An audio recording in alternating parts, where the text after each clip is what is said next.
त्याला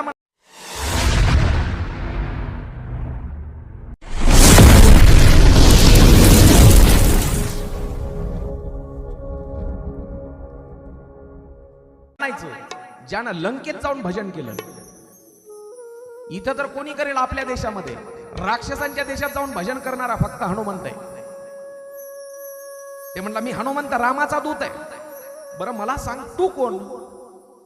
त्यावेळेला सांगितलं मी रावणाचा भाऊ बिभीषण. बिभीषण रावणाचा भाऊ? उघड उघड बंडखोरी केली तू तर, म्हणजे स्वतःचाच पक्ष फोडल्यासारखं. बरोबर आहे. मला काय म्हणायचं, काही जणांच्या लक्षात येईल लवकर. भावानं भावासोबत गद्दारी करून एक पक्ष वेगळा पक्ष काढणे, रेल्वे इंजिन.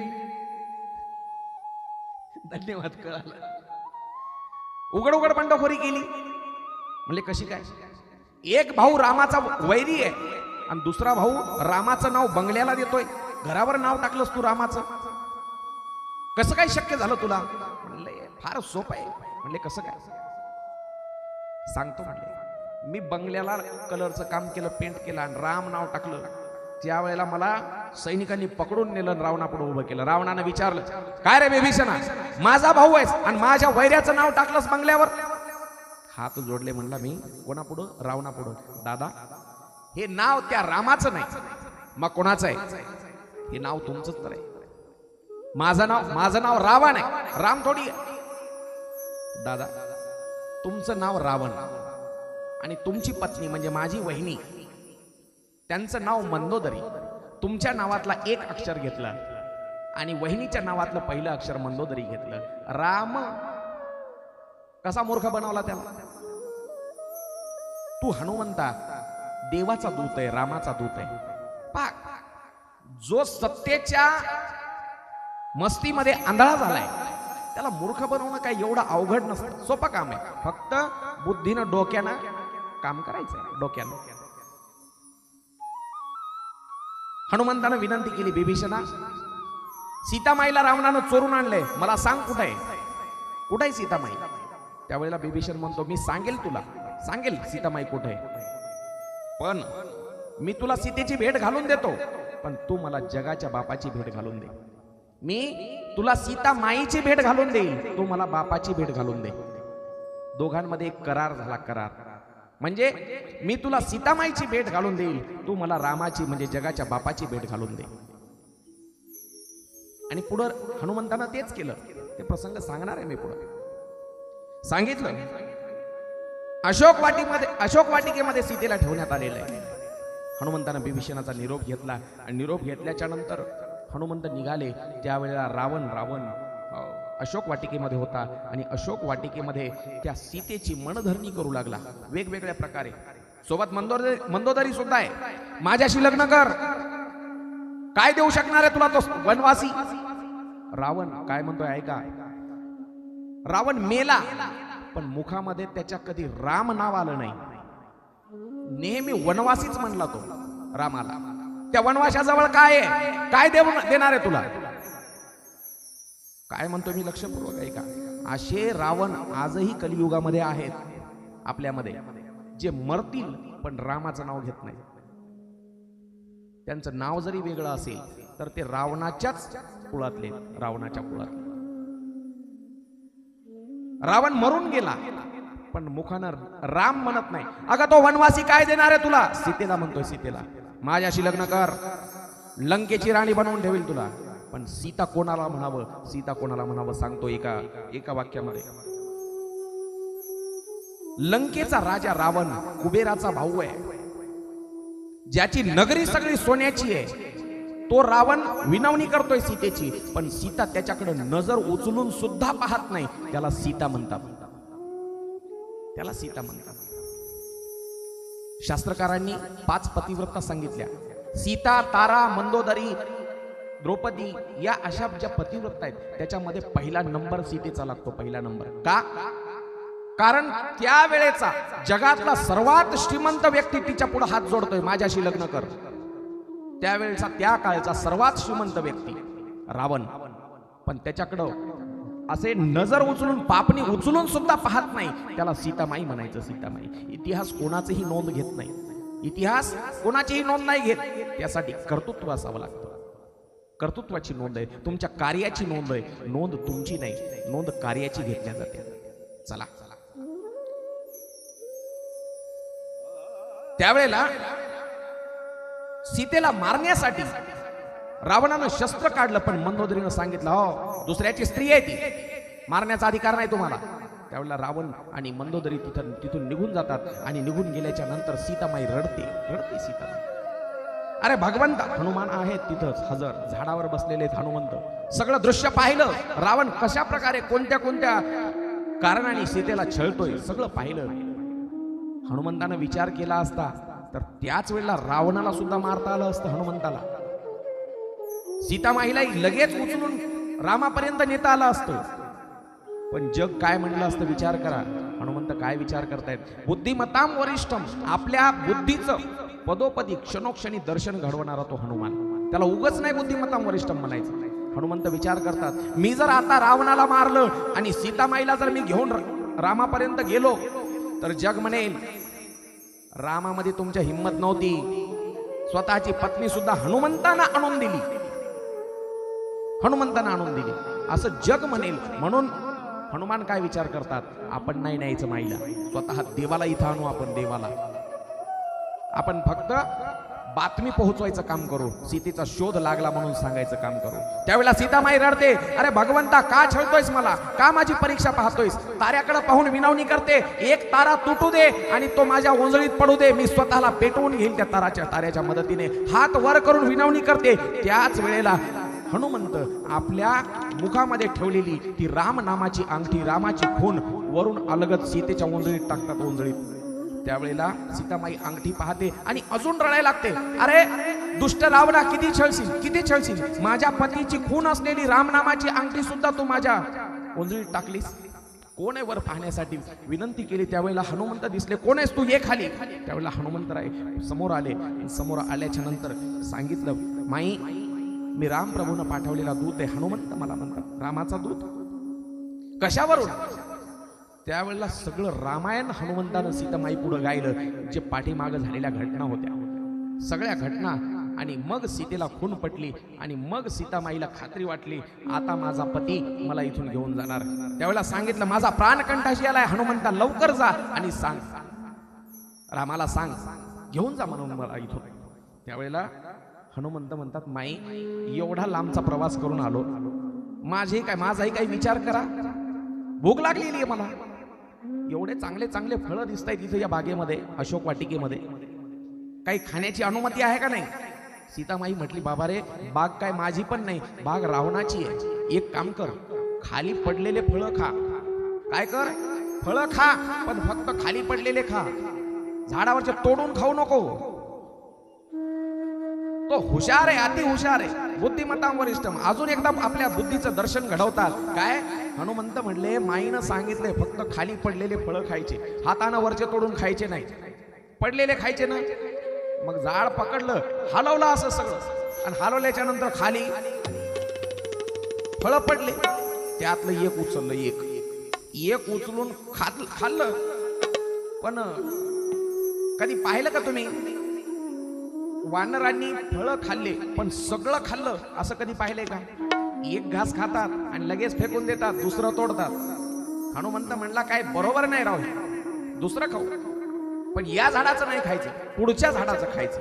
पुढच्या झाडाकडे गेले, त्यावेळेला ते झाड हलवलं आणि फळं खाऊ लागले. पण सीतामाई दिसे ना, कारण एक झाड मध्ये येऊ लागलं ते अगोदरच, सीतामाई दिसत नाही. त्यावेळेला हनुमंतानं झाड उपटलं, त्याचे मध्ये आडवं येऊ लागलं, ते झाड उपटलं आणि मग फळं खायला लागले. असं करत करत परत दुसऱ्या झाडाकडे गेले, जे झाड मध्ये येईल ते झाड उपटून काढायचं. का? सीतामाई साध्य आहे, सीतामाई साध्य आहे आणि हनुमंत साधक आहे, साधक. आणि साधकानं कधीही साध्यापासून दूर राहू नये. साध्य दृष्टिक्षेपात असलं पाहिजे, दृष्टिक्षेपात. सीतामाईला एका क्षणासाठी नजरेच्या आड होऊ देत नाही हनुमंत. जे झाड मध्ये येईल उपटून काढायचं. असं करत करत सगळी बाग उद्ध्वस्त केली. त्यावेळेला रात्र झाली होती, रात्र. सगळे राक्षस झोपले होते. राक्षस कसे झोपतात? राक्षसांना समुद्र मंथनातून एक पिण्यासाठी खास वरदान मिळालेले आहे. त्यांना एक रत्न मिळाले, रत्न समुद्र मंथनातून. कोणतं रत्न? मदिरा.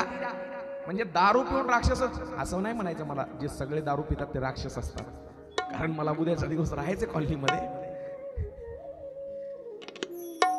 बरोबर. पण ते खास राक्षसांसाठीच आहे बरं का. नारायण भगवंतांनी वाटणी केली, देवांसाठी अमृत आहे आणि जी दारू आहे ती स्पेशल राक्षसांसाठी देऊन टाकली. तुमच्याकडेच राहू द्या. दारू पिऊन जे राक्षस झोपले होते त्यातला एक थोडासा शुद्धीवर होता आणि ते म्हणला, बगीचे में एक बंदर घुस आया है, उत्पात मचा है, पूरी बाग उजाड़ दी उसने, जागो. त्यांनी बाकीच्या सगळ्या राक्षसांना उठवलं. अरे अशोक वाटिकेमध्ये एक वानर घुसलाय भला मोठा आणि त्यानं सगळी बाग उद्ध्वस्त करून टाकली. 51 राक्षस एकदाच हनुमंताच्या अंगावर चाल करून आले. त्यावेळेला हनुमंतानं 2-4 शेपटीत गुंडाळले आणि फेकले समुद्रामध्ये. 2-4 राक्षसाला गदेनं मारलं. रडतायत राक्षस, रडतायत. गदा वाले बाबा हमें मत मारो, बाल बच्चे वाले मत मारो, मत मारो. हनुमंत काय म्हणतोय? मारणार नाही, पण त्यासाठी तुम्हाला भजन करावं लागेल. भजन, श्रीराम जय राम जय जय राम भजन करायला लावलं राक्षसांना सुद्धा. म्हणून म्हटलं मी, जो लंकेमध्ये जाऊन सुद्धा राक्षसांना भजन करायला लावतो त्याला हनुमंत म्हणतात. 5-25 राक्षस भजन करतायत रांगेत बसून. बाकीचे दुसरे 10-5 आले, शेपटीत गुंडाळायचे, फेकायचे. काही जणांना गदेनं मारायचं, काही जणांच्या अंगावर झाड टाकून द्यायचं. त्यातला एक राक्षस पळाला आणि पळत गेला आणि आपला मालक रावण त्या रावणापुढे जाऊन काय म्हणतो पहा, महाराज बगीचे में एक बंदर. अरे चिल्लाते क्यों? बगीचे में एक बंदर की वानराची बातमी तुम्ही माझ्या पुढे येऊन सांगताय? तुम्हाला नाही का आठवण? महाराज 5-50 राक्षस त्यानंतर शेपटीत गुंडाळून फेकले समुद्रात. फार बलशाली दिसते, बलशाली दिसते. मग आम्हाला अजून एका तुकडीची मदत पाहिजे. आम्हाला मदत असल्याशिवाय आम्ही त्या वानरासोबत युद्ध नाही करू शकत. त्यावेळेला हाक मारली रावणानं. आपला मुलगा अक्षय आला. सैन्याची एक तुकडी घेऊन जा आणि अशोक वाटिकेमध्ये जे वानर घुसले त्याचा बंदोबस्त करा. मोठी सेना घेऊन निघाला अक्षय. पहा, ज्याच्या बापाचा बगीचा आहे ते बगीच्याच्या बाहेरच आहे, म्हणजे रावणाचा मुलगा, रावणाची बाग. पण जो देवाचा भक्त आहे तो बागेच्या मध्ये आहे. अक्षय काय म्हणतोय? अरे ओय बंदर. हनुमंत म्हणतात, आजा बगीचे के अंदर. अरे बंदर, आजा बगीचे के अंदर. घनघोर युद्ध. गदा प्रहार केला. काही झाडं फेकून मारले. राक्षस पळतात, पण पळू लागलेल्या राक्षसांना शेपटीनं अडवायचं आणि लगेच ते राक्षस हात जोडले. बाल बच्चे वाले बाबा, गदा वाले बाबा मत मारो, भजन करो भजन. जान बचानी है तो भजन करना पडेगा. काही राक्षस भजन करतात, काही मारल्या गेले, काही घायल झाले आणि एक जण पुन्हा रावणाकडं, महाराज लंकेश दशानन मालिक. अरे चिल्लाते क्यों हो? बाकी के राक्षस कहाँ है? भजन कर रहे, भजन कर. राक्षस भजन करतात हनुमंताच्या भीतीनं. राक्षस इंद्रजित, मेघनाथ त्याचं नाव, खरं नाव त्याचं मेघनाथ, पण इंद्रावर त्यानं विजय मिळवला म्हणून त्याचं नाव इंद्रजित पडलेलं. इंद्रजित, मोठी सेना घेतली त्या इंद्रजितानं आणि पुन्हा अशोक वाटिकेकडे तो इंद्रजित आला. हनुमानजी नाचतायत रामाचं भजन करून. काही सोबतीला राक्षस होते भजन करण्यासाठी. हनुमानजी नाचतायत. सावधान, आक्रमण. घनघोर युद्ध दोन्ही बाजूने. अनेक राक्षस हनुमंतांना शेपटीत गुंडाळून फेकायचे, काही गदेनं मारायचे, काहीच्या अंगावर झाडं टाकायचे आणि जे शरण आले हात जोडले त्यांना भजन करायला लावायचे. इंद्रजित घाबरला. इंद्रजित मेघात जाऊन लपला. मेघा म्हणजे ढगामध्ये जाऊन लपला आणि त्यानं बाण ढगामध्ये लपून मारायला सुरुवात केली. मायावी शक्ती जाणत होता तो. मायावी राक्षसाचा मुलगा, रावणाचा मुलगा म्हणजे मायावी शक्ती जाणणारा ढगात लपून बाण मारू लागला. त्यावेळेला हनुमंत म्हणतात, अरे दम है तो सामन्या, रावण के बच्चे. रावण राक्षसाचा मुलगा म्हणजे रावण के बच्चे सामन्या, ये राम सेवक हनुमान तुम्हें ललकारता है. लहान सहान राक्षसांना मारतात.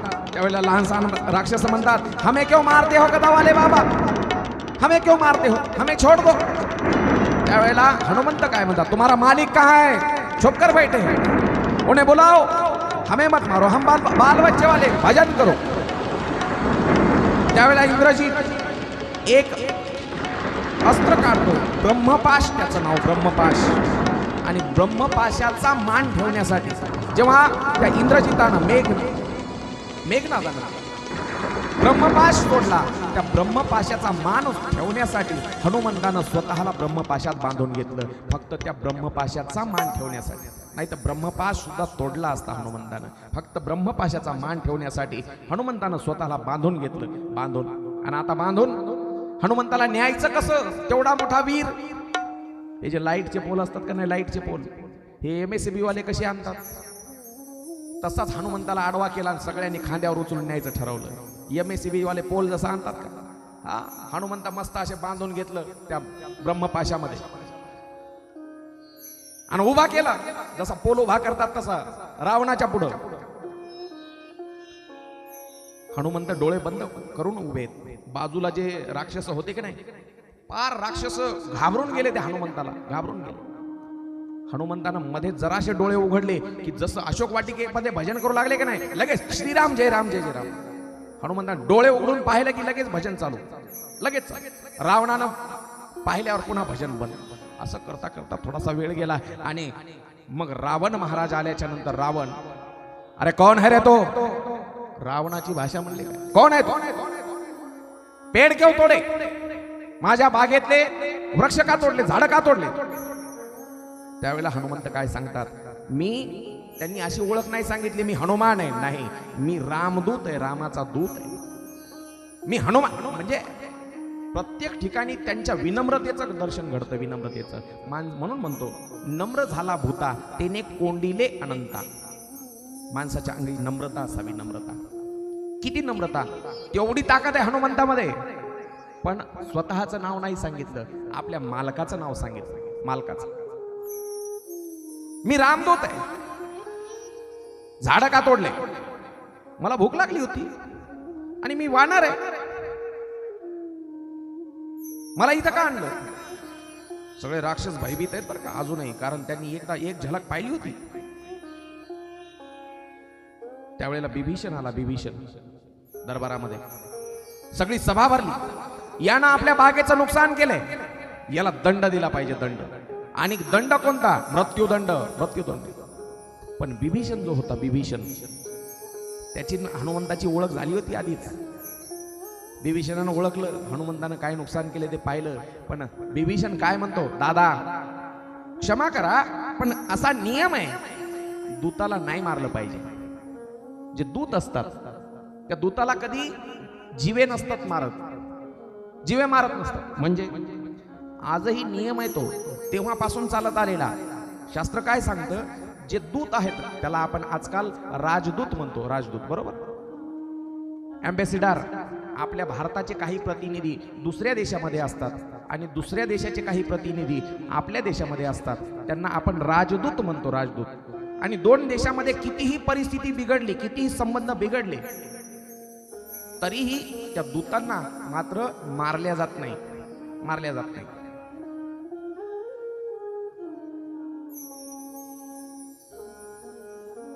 आता मागच्या वर्षीची गोष्ट, कॅनडा सोबत भारताचे संबंध बरेच खराब झाले होते. कॅनडा सोबत त्या कॅनडामध्ये काही त्या आतंकवाद्याच्या हत्या झाल्या. मग तिथल्या त्या प्रधानमंत्र्यानं भारतावर आरोप केले की भारतानंच मारलं. मग आपले तिथून राजदूत परत पाठवले, इथून भारतानं राजदूत परत पाठवले. पण मारलं का त्यांना, नाही मारलं. तसंच बिभीषण म्हणू लागला, हनुमंताला मारू नका, त्याला शिक्षा द्या, पण मृत्यूदंडाची नाही. हनुमंत म्हणला धन्यवाद रे बाबा, धन्यवाद माझा जीव वाचवल्याबद्दल. जीव कारण बांधलेला होता हनुमंताला. मग काय करायचं, यानं शेपटीनं फार नुकसान केलं म्हणले. याच्या शेपटीनं 500 राक्षस होते, यानं शेपटीत गुंडाळून फेकले समुद्रात. शेपटी पेटवून द्यायची शेपटी. सगळ्या नगरातून कपडे गोळा केले, सगळ्या नगरातून, कारण राजवाड्यातले पुरलेच नाही. जितके गुंडाळले तितके कमीच पडतायत सगळ्या नगरातले. शेवटी म्हणले आता सीतामाईच्या अंगावर राहिली साडी. त्यावेळेला शेपटीला आज्ञा दिली, थांब. पेटवायला घेतली शेपटी. आताच्या सारखं रॉकेल बंद नव्हतं तेव्हा, चालू होतं. रॉकेल टाकलं आणि शेपटी पेटवतायत राक्षस, पण शेपटी काय पेटत नाही. त्यावेळेला रावण चिडला आणि रावण चिडून म्हणतोय, अरे द्या माचीस इकडं, द्या माचीस माझ्याकडं. साधी शेपटी पेटत नाही तुम्हाला या वानराची. हनुमंत म्हणला थांब, तुझ्या हातात तर माचीस घे. रावणानं एक अशी माचीसची काडी ओढली आणि लावणार, शेपटी पेटली. बरं, पेटल्याबरोबर हनुमंतानं जगामध्ये पहिली बिना पाण्याची आणि बिना पैशाची काय हजामजाला म्हणता येईल, हनुमंत महाबळी दाढी रावणाची जाळी, रावणाची जाळी. हनुमंत महाबळी दाढी रावणाची जाळी, रावणाची जाळी. हनुमंत महाबळी, हनुमंत महाबळी.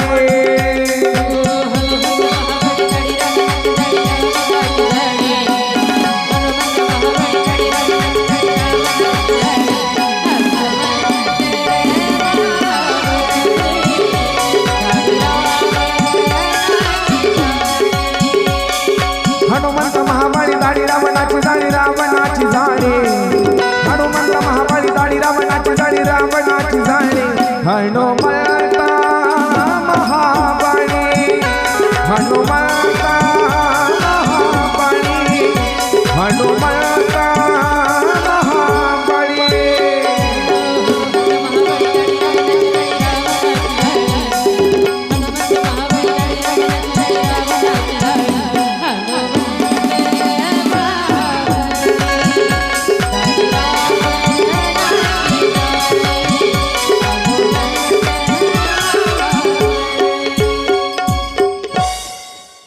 जगद्गुरु तुकोबारायांनी वर्णन केलं त्या प्रसंगाचं. हनुमंत महाबळी दाढी रावणाची जाळी, रावणाची दाढी जाळली आणि हनुमंतानं आता राजवाड्याच्या बाहेर पडले, रावणाच्या बाहेर पडले.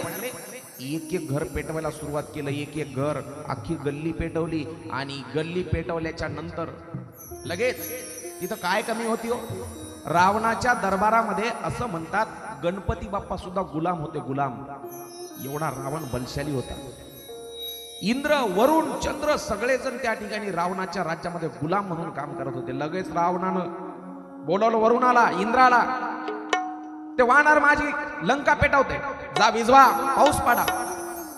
आताच्या सारखा असं उचलला फोन, फोनही नाही आता, आता मोबाईलवरून डायल केलं की बस अग्निशमन दलाला, फायर ब्रिगेड वाले लगेच. हनुमंत एक एक घर पेटवतायत, लंका पेटवतायत. आणि पाठीमागं वळून पाहिलं, इंद्र, वरुण पाऊस पाडतायत, पाऊस. त्यावेळेला हनुमंत म्हणतो, अरे इंद्रा, वरुणा, शोभतं का तुम्हाला? तुमचे भाऊबंद म्हणजे इतर देव या रावणाच्या कैदेत मधून मुक्त व्हावेत म्हणून भगवंत वनात फिरतोय, देव वनात फिरतोय, आणि तुम्ही मी पेटवलेला विझवता पाऊस पाडून त्या रावणाची मदत करता. त्यावेळेला इंद्र आणि वरुण काय म्हणतोय, हनुमंता जरा पाठीमागं वळून बघ, तू जितकं पेटवलंस त्याच्यापेक्षा 10 पट वाढवलंय आम्ही. म्हणजे हा पाऊस पाण्याचा नाही, पेट्रोलचा आहे. 10 पट पेटवलं म्हणले आम्ही, 10 पट पाऊस पाडतोय आम्ही, पण पाऊस पाण्याचा नाही, पेट्रोलचा. हनुमंत म्हणला धन्यवाद. सगळी लंका जाळली, सगळी लंका जाळल्याच्या नंतर आपली शेपटी समुद्रात विझवली, समुद्रामध्ये. आणि समुद्रात विझवल्याच्या नंतर सीतामाई पुढं येऊन पुन्हा उभं राहिले. त्यावेळेला त्या लंकेमध्ये गाढवं ओरडायला लागली, गाढवं. कारण लंकेमध्ये गाढवच जास्त होते ना, आणि गाढवांचा सरदार रावण. आताही एका देशात गाढवच जास्त आहेत.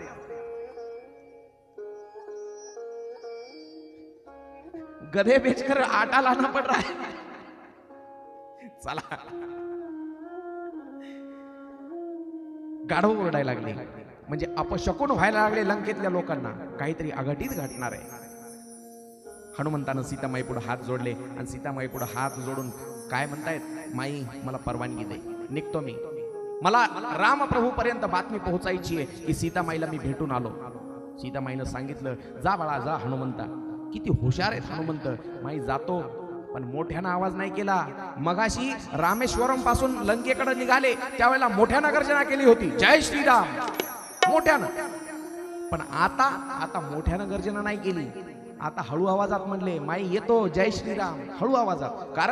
कारण का इथल्या राक्षसांना कळालं होतं इथं आता हनुमंत आलाय. त्यानं हे जे जाळण्याचं काम केलं ते हनुमंतानंच केलंय. आणि आता जर मी मोठ्यानं गर्जना केली आणि जर त्या राक्षसांना कळालं हनुमंत निघून गेलाय, मोठ्यानं गर्जना केल्यावर कळणारच. पण त्यांच्या मनामध्ये ती भीती कायम राहावी की तो हनुमंत इथंच आहे. त्याला म्हणायचं बुद्धिमत्तां वरिष्ठ. उगाच कोणालाही हुशार म्हणायचं नाही, कोणालाही हुशार नाही म्हणायचं. निघाले हनुमंत आणि आता एका क्षणामध्ये अलीकडच्या काठावर आले. अलीकडच्या काठावर म्हणजे रामेश्वरमच्या ठिकाणी. रामेश्वरमला तुम्ही गेले असतील भाविक आपल्या इथून. त्या ठिकाणी आजही ह्या खुणा आहेत. कोणत्या पर्वतावरून हनुमंतानं उडी मारून पलीकडे निघाले त्या खुणा आजही आहेत.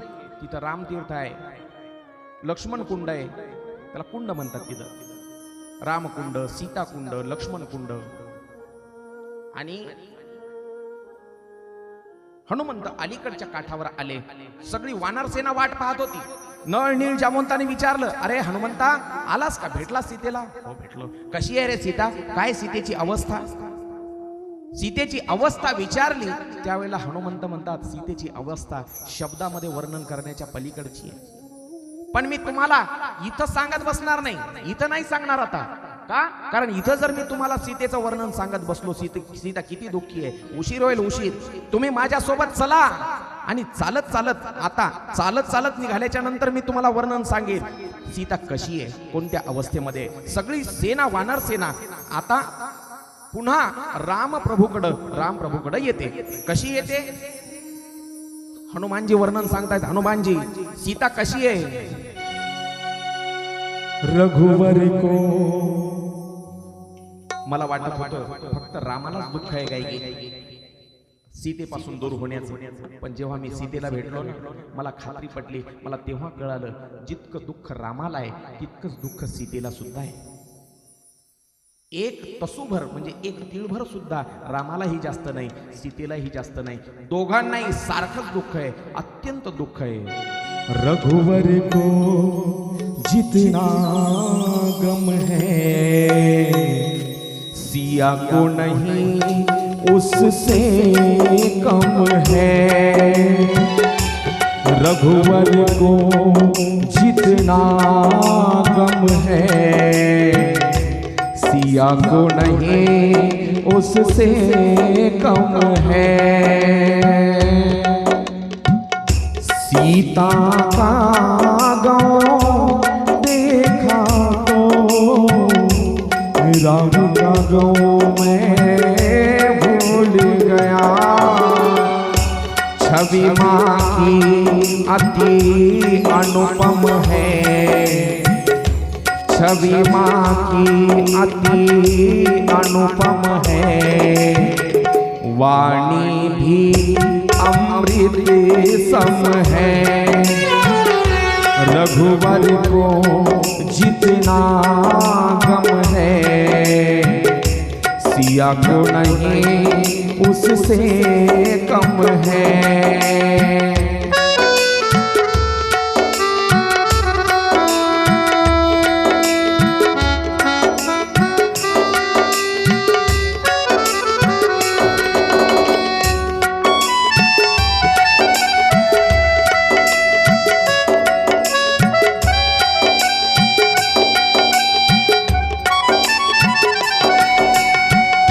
अब करने को देर नहीं है.